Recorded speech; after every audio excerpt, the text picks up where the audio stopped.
signature. I'm working with two piles here, and in doing this I don't have to number my signatures because I'm trying to keep them in the same orientation so that I can literally do this, right? If you do this, you don't have to number. If you're scatterbrain and like it just goes to the four winds, then mark your signatures at the top. So, because if I flip one, then the orientation won't be right and my stitching will be off. So it'll affect my vertical line right there. And kind of the thing about Coptic stitching that you want to see are some perfectly straight, beautiful lines. Okay? All right, so next signature.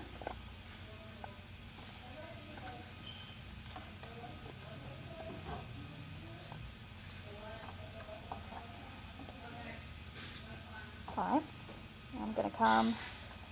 I don't have to loop back on this one, but I will on the next one. Do you remember when you were doing your long stitch binding and you had to chain at the end? Well, the Coptic stitch is nothing but chain. That's all it is. It's a constant and continuous chain stitch. That's right. But it is tricky because on the ends you jump back 2 chains. On the middle you just jump back 1. You don't have to think about it like that. The way you're going to think about it is that the chain should form a loop of 2 little legs, like a loop. And you always take your needle back when you're chaining, back to the loop that has 2. If it has 1 little leg, like right now, it's got 1 little leg because I jumped from that stitch into the next signature. So I have to jump back 2 stitches to pick up the loop that has 2. When I get in there, you'll see what I'm talking about. That may not make sense yet.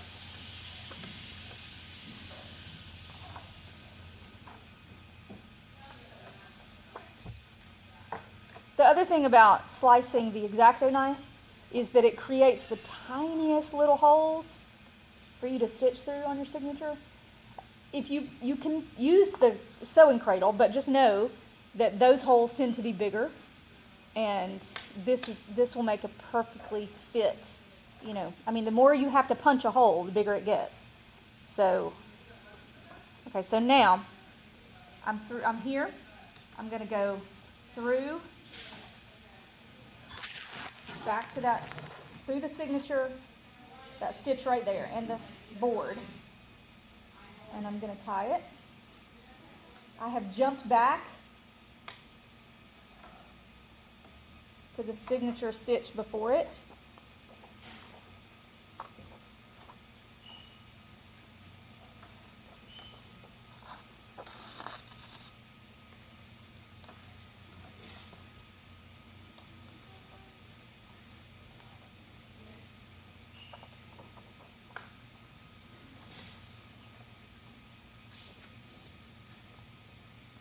And now I'm at the very end, so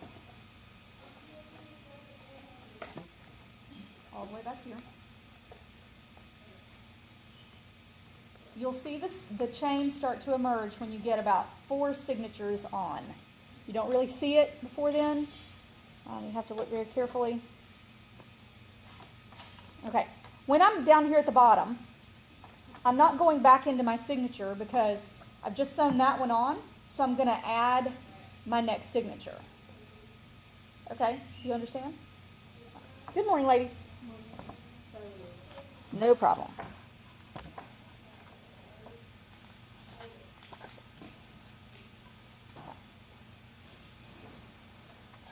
So now I'm going into the next signature.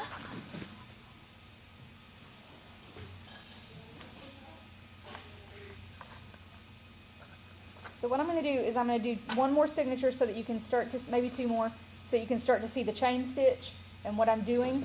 And then you will start, and when you get to the very end, I will show you how to end the Coptic.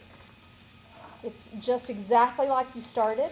You have to take the final signature, the last signature, and stitch it onto the book cover. But there are, it has just a slightly different stitchy loop kind of thing that you want to make disappear. Okay, so now I have two. Let me see if I can show you all, everybody this. I have two